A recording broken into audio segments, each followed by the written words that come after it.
A hedge means a protection, yeah, or a perimeter wall of God Almighty upon your children. To know the story of this man called Job. Job was a righteous man who fears God and eschewed evil. Yeah?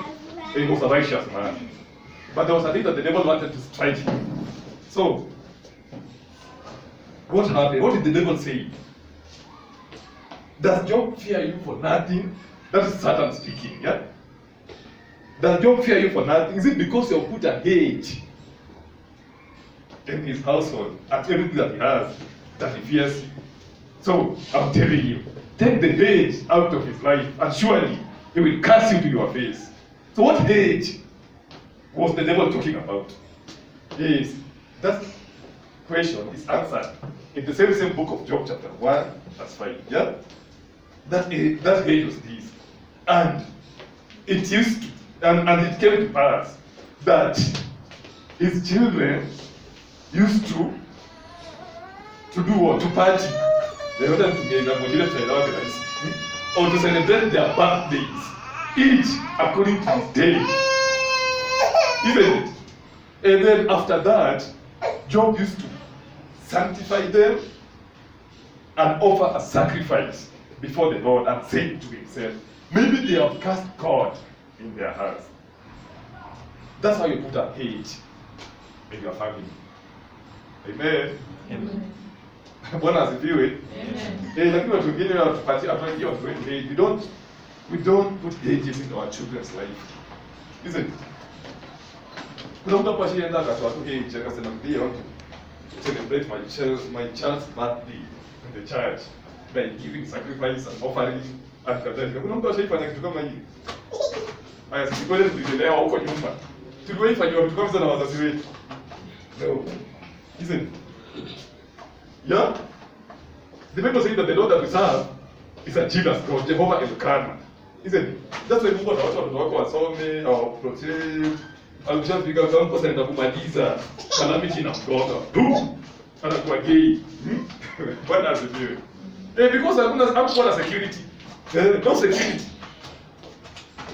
Amen. Anakuwa na kulaumu, mtoto wangu kama anasoma, anafika sasa na kumaliza, anapigwa na HIV. Why? Shetani mwanadoi akaingia kati akamdestroy. So you have to rejoice, you have to celebrate everything that you have with your God Almighty. Sometimes we buy birthday cakes to our children, isn't it? Birthday hiyo na mtu anasema hii sadaka nimetoa kwa bahasha na hii ni ya mtoto wangu, hii ni ya mtoto wangu, isn't it? You know we are serving a jealous God. Na hii mambo ya birthday cakes si mambo ya kimungu, hata kama tunasherehekea kama Wakristo ni mambo ya kipagan, isn't it? So ukitolea mtu ukinunua birthday cake for celebration, na hapo kuna Mungu, the Lord who gave you that child, what do you expect? What do you expect the jealous God to do unto you? That's why you can behold watoto wako wakwe crookeds, wakwe crooks. That's why she don't happen. The Bible says that even after the devil struck Job's children, the Lord recompensated him, yes, with much fairer and beautiful kids than before. Kwa hivyo ile kitu unafanya kwa Mungu, hata upoteze, utaipata maradufu. My people perish for lack of knowledge. If you reject me, I reject you also. Unajua tumeanza celebration ya Adasa. Praise God. Yes, celebration imeanza officially, yeah? So then ina someone atoa ya birthday someone. Yaji meza kwa zile za hey birthday kata keki sio uganiza. So I'm not there. I'm teaching someone because you're a child. You are there to learn. You are not here for entertainment. Bwana asifiwe. Where was I? Makoso borosi dikiti regisi makaso borosi. Yeah, the Bible says that my people perish for lack of knowledge. If you reject me, I'll reject you also. If you reject my statutes, I reject your children. So it is very clear. The Lord Almighty doesn't need you. You need Him. Is it true? Yes. Wewe tunataka kupona. Wewe tunataka kulipa bills. Wewe tunataka maisha yako ibadilike. Mungu anaja na hizo. Mungu ashabarikiwa huko juu. Amen. So it's you to seek Him. If you seek, draw near to Him and He will draw near to you. Ask yourself, kama mtoto kutoka upate, ni nini utaifanyia Mungu? Shukrani gani utaifanyia Mungu kwa maisha yake? Ya kumprotect. Yeah? Ama kazi yako ni kujisifu tu ati niko na msichana mrembo, kijana mrembo, hizo ni. But what about God? God, the Bible says that there was a rich fool. Alilima, which is good. Akavuna, which is good. Akaziweka into barns. Akasema, I'll build more barns so that I can store my food there. He did that, which is good according to the logical world, isn't it? Which is very good. But overnight, the watchers were watching him. And overnight, they say, you fool, today leave your soul in paradise. You can struggle, yes, to make your children prosper. Yes, utamalikia school fees, wataenda wanapata A, which is good. But let me tell you, mathematics za maisha, hazijui cha degree, hazijui cha sura, hazijui cha gender. Right? Anything good or bad can happen to anybody, anytime, and your life can change anytime. Especially when you are out of God's protection. Expect anything, because you are much vulnerable to demons. And that's why watu wengine sisi kama sisi tunapata repercussions za calamity in life because of the sins of our parents, of our fathers. They never gave sacrifices to God. They never rejoiced, nor celebrated. Yes, before the Lord Almighty. Kama kuna fight, mimi niko na mtoto mmoja hapo campus, mwingine ni engineer. But what about God? If you reject him, you will reject him. If you reject his teachings, you will reject your children. Utakuwa unafurahia mtoto wangu ndio yule anaenda kuhitimu, kumbe kalamu ilishaidia kitambo. Sasa ngoja kuchukua marehemu. Praise God. It is true. It's a bitter truth. Amen. Kwa hivyo kama unataka mtoto wako aishi maisha mazuri, kama unataka mtoto wako asipambane na mangome, ndio sisi wazazi wetu walituacha tukaanza kupambana na mangome from the ground. That's why tumeng'ang'ana, shetani anatupika ngumi, anatugonga, tunataka tunamia, tunagojeka. Why? Because no one fought for us. Amen? But just imagine ukianza kufight maisha ya mtoto wako, ukaanza kupigana na ngome, na strongholds. If you start fighting strongholds in your child's life at that tender age, as you grow, you will not need a degree to get a job.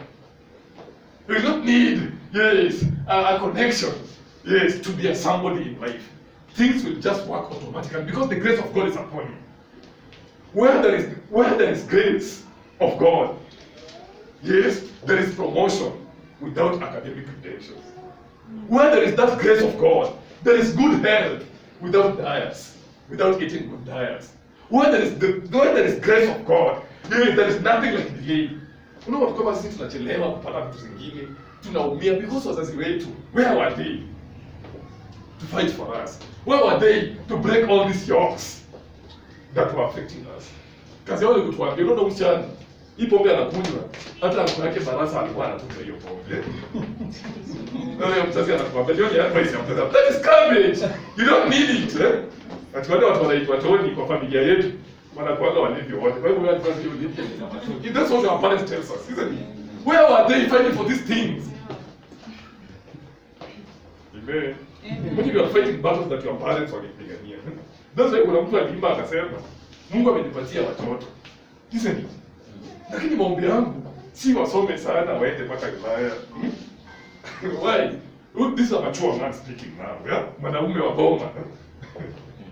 Why? Because anaweza enda Ulaya na ngome ya usherati, ya diabetes, ya cancer. Isn't it? Yeye atarudishwa tu hapa na sanduku airport, tuende tukamchukue kikipa. Isn't it? Azaba ile kitu ana zawadi kubwa tuzapatia mtoto. Ni ushuhuda ile Mungu alimfanyia kwa maisha. Mnaweza atakuja awaambie where God took him from and how great that God is. Atawapatia Jesus Christ, alafu aende. Mtoto wako ukimpatia Jesus Christ, hata kama ukimpatia masomo, simama akwambia huku nisomesha, hizo kabla afikirie bana kukumbuka Jesus Christ hapo. So you don't be stressful. Amen. So we are being stressed with our children because we didn't invest Jesus Christ in them. Remember that child is not yours. You are just a custodian of that child. That child belongs to God. And don't be deceived with people. Maisha hii tunaishi is controlled by God Almighty. Not money, not education, but God. It's only through God. It's only through Jesus Christ that you can have peace that surpasses all peace. Don't be deceived. Amen. Amen. Tuulizeni tutakwambia. Kila siku tulikuwa watu wa mtaa, tunavaa kofia na nyuma tunatembea. But that is garbage. Tunakumbuka hizo vitu tunaingia tunasema God forgive us, cleanse our bones from the sins of our youth. Because that was garbage. Total garbage. Amen. Amen. Am I making sense to someone? Yes, I'm seeing people. Juzi tumesikia mtoto wa minister amejinyonga, isn't it? Go MP, not minister, yeah? Imagine, they have money, they have power, they have everything. But someone is committing suicide. Why? Lack of peace. Maybe wanaweza kufikiria wakienda kwa serikali, wasome, waipe pesa, waeke kwa account, wana peace. Never. Amen. Because there's another boss kwa serikali, huyo mtu tunamwona wakati hivi. But that man alipoambia shida yake, he was a general. Isn't it? And the Bible says that that man was prosperous. He was an army general who was very prosperous in the Assyrian army. You know, according to military science, wanasema Assyrian army ndio ilikuwa na wanajeshi the toughest ever whoever existed in this life that we are living. So this man was prosperous. He had the dollar, he had the power, he had the authority, but he was a leper. Amen. And that is something that he was not able to conquer. Leprosy. Hiyo leprosy ilikuwa ugonjwa na kuna katika kama cancer sasa hivi kipigwa na cancer. Yeah. It was that this man alikuwa na watu walikuwa na celebrate, but alikuwa na katika. Why? Leprosy.